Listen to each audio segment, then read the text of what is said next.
Cases जो है वो आपके चार्जर में ही सॉल्व होते हैं, ठीक है ना। Yes sir.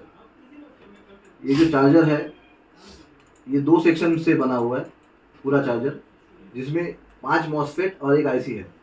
ये एक आईसी आपके 5 मॉसफेट को चलाएगी, ठीक है। एक आईसी आपके 5 मॉसफेट को चलाएगी।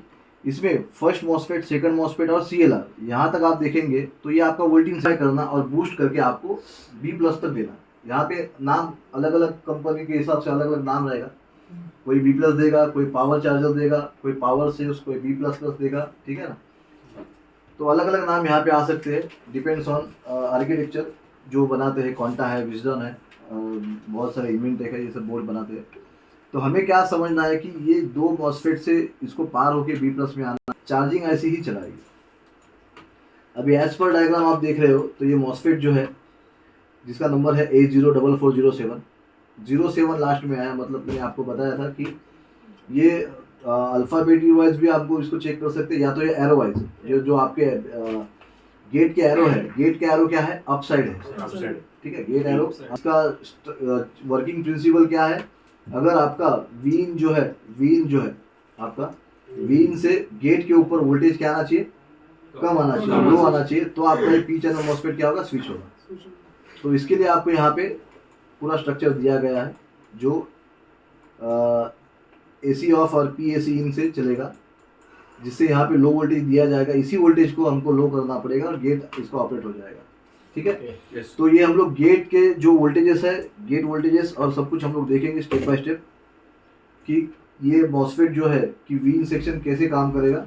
उसके बाद में चार्जर का जो काम है, चार्जर का काम, अब 2-3 जो मेन इंपॉर्टेंट चार्जर के पॉइंट्स है, जिसमें VCC है, बाद में VCC के बाद में AC डिटेक्ट है, और बाद में जो इसका रीजन जो इसका LDO होता है, 6 वोल्ट वाला LDO, वो बेसिक हम लोग देखेंगे ACO के तक, ठीक है ना। yes, और ये जो पी चैनल मॉसफेट है, इसके गेट के ऊपर आपको लो आना चाहिए इनपुट से, तभी ये आपका मॉसफेट प्रॉपर स्विच होगा और एडाप्टर का एम्पियर जो है यहाँ तक प्रॉपरली जाएगा।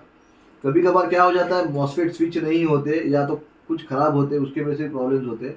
फॉर एग्जांपल ये मॉसफेट आपका अगर चार्जिंग का कुछ इशू रहेगा, वोल्टेज सेक्शन का या चार्जिंग का, और ये मॉसफेट आपका शॉर्ट हो जाएगा yes. और ये इसके गेट ऑपरेट नहीं कर पाएगा, तो आपका ये वीन जो है साइड बेस पे 19 वोल्ट आगे चला जाएगा आपका, थोड़ा सा 1.6 वोल्टेज जो है वो ये रसाएगा, और ये मॉसफेट शॉर्ट होने की वजह से ये वोल्टेज यहाँ पे आ जाएगा CLR पे, मगर वो वोल्टेज चलेगा क्या हमको नहीं सर, क्योंकि वो डायोड से आया हुआ है, और डायोड से आया हुआ वोल्टेज में आपको प्रॉपर एम्पियर नहीं मिलेगी। yes, इस केस में आपका बैटरी चार्ज नहीं होगा या तो फिर वीन चलेगा भी।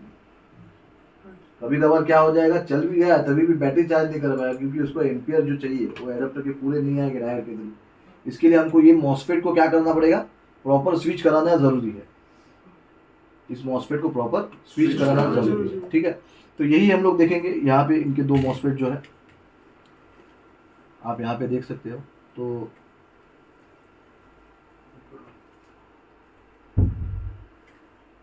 ये PQ301 है, PQ302 है, ठीक है।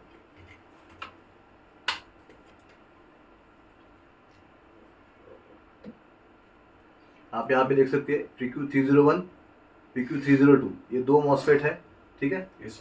ये जो फ्यूज़ है यहाँ से 19 वोल्ट का इनपुट यहाँ से होगा, यहाँ से कॉइल है एक 19 वोल्ट के लिए। उसके बाद में ये जो ड्रेन है, ये फर्स्ट मॉसफेट का आपका वीन का ड्रेन जो है, ये फर्स्ट मॉसफेट का वीन का एंट्री का ड्रेन है।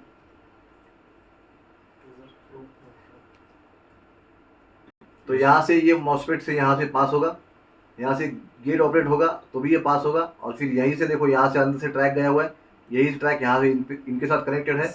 ये सोर्स टू सोर्स कनेक्टेड रहेगा। मैंने बताया आपको दोनों मॉसफेट क्या होंगे, रिवर्स रहेंगे, सोर्स टू सोर्स या ड्रेन टू ड्रेन, ठीक है ना।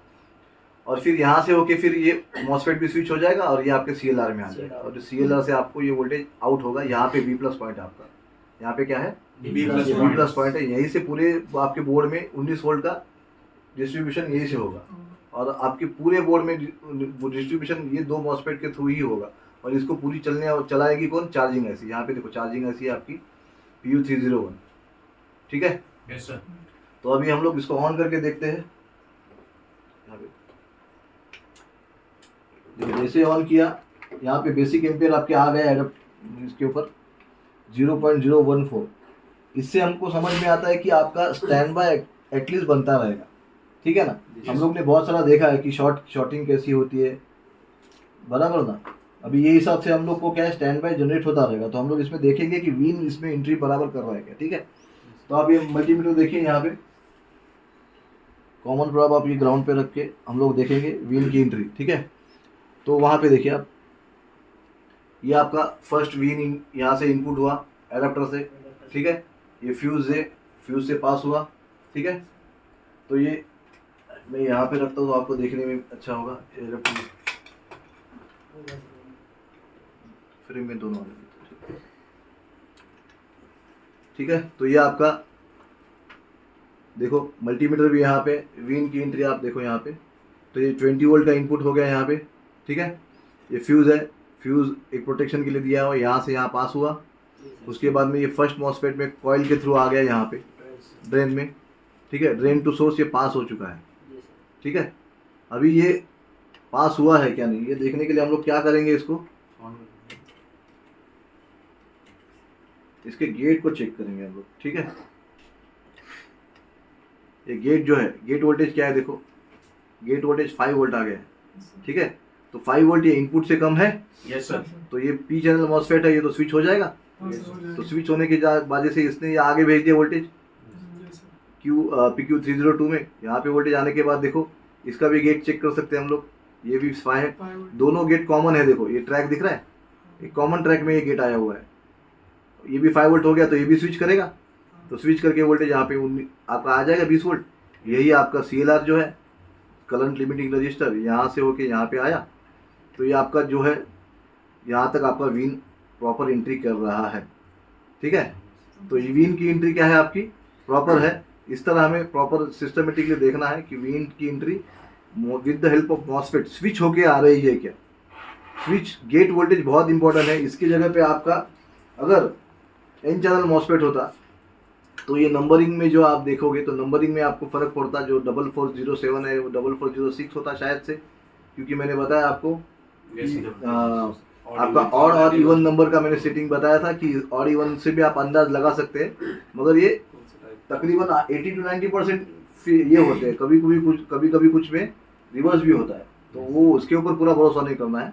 आपको सर्किट डायग्राम में डायग्राम भी देखना है, उसके हिसाब से पी चैनल है एन चैनल है समझना है। पी चैनल है तो इनपुट से लो, मतलब 5 वोल्ट पे ये चल गया, स्विच हो गया, ठीक है। अगर एन होता तो आपको क्या जरूरत था, यहाँ पे इनपुट से ज़्यादा, मतलब 20 वोल्ट से ज़्यादा, मतलब क्या 25 वोल्ट, अप्रोक्सीमेटली 25 वोल्ट आता है। वो कैसे आता है, जब ये चार्जिंग ऐसी में AC ड्राइव के सिग्नल थ्रू आता है। AC ड्राइव कॉन्सेप्ट कहाँ पे होता है, जब आपके एन चैनल मॉसफेट वहाँ पे यूज़ किए गए हैं, तभी यहाँ पे AC ड्राइव कॉन्सेप्ट होता है। AC ड्राइव में क्या हो जाता है, 19 जो 20 वोल्ट का एडाप्टर का वोल्ट 20 वोल्ट है वो यहाँ पे एंट्री कर देता है, और आपका रीजन का 6 वोल्ट उसके साथ मिल जाता है। Yes sir. जो LDO हम लोग बनाते हैं वो इंटरनल लॉजिक होता है। आपको उसके लिए चार्जिंग IC का पूरा डायग्राम निकालना पड़ेगा, और उसके अंदर देखना पड़ेगा कि ये वीन का 19 वोल्ट और रीजन का 16 वोल्ट 6 वोल्ट जो आपका जो LDO है, ये दोनों मिलके कितने हो जाते हैं, 25 वोल्ट, और उसी से आपका AC ड्राइव हो जाएगा। अगर आपका ये मॉसफेट क्या रहेगा, एन चैनल। क्लियर है कॉन्सेप्ट? Yes sir. तो ये वीन कॉन्सेप्ट क्लियर होना क्यों जरूरी है, कि क्योंकि वीन जो है दोनों मॉसफेट को प्रॉपर स्विच कराना जरूरी है आपको। अगर दोनों मॉसफेट आपके प्रॉपर स्विच नहीं हुए तो आपका आगे प्रॉब्लम होगा, या तो आपका लैपटॉप ऑन भी नहीं होगा, या तो फिर ऑन भी हुआ गलती से, अगर शॉर्ट मॉसफेट है वगैरह, तो आपका बैटरी जो चार्जिंग इशू है वो चार्जिंग इशू हो सकता है, या आगे सिस्टम ऑन होने के बाद लोड भी नहीं लेगा। तो ये आपको दोनों मॉसफेट को स्विच कराना बहुत ज़रूरी है, और ये कौन कराएगा, आपकी चार्जिंग IC ही करेगी। पी चैनल रहेगा तो अभी हमने कॉन्सेप्ट देख लिया, गेट के ऊपर लो आएगा। अगर एन चैनल रहेगा तो सबसे अभी ज़्यादा करके BQ सीरीज में एन चैनल का ही काम हो रहा है, जहाँ पे AC ड्राइव से डायरेक्ट आपका गेट, यहाँ पे गेट में जो तामझाम है जो देखना पड़ता है, अगर आपका गेट ऑपरेट नहीं हो रहा है सब, वो उसमें नहीं है। उसमें क्या है, डायरेक्ट AC ड्राइव करके एक सिग्नल आता है, और डायरेक्ट AC ड्राइव से 25 वोल्ट से ये आपका AC ड्राइव हो जाता है। Right sir.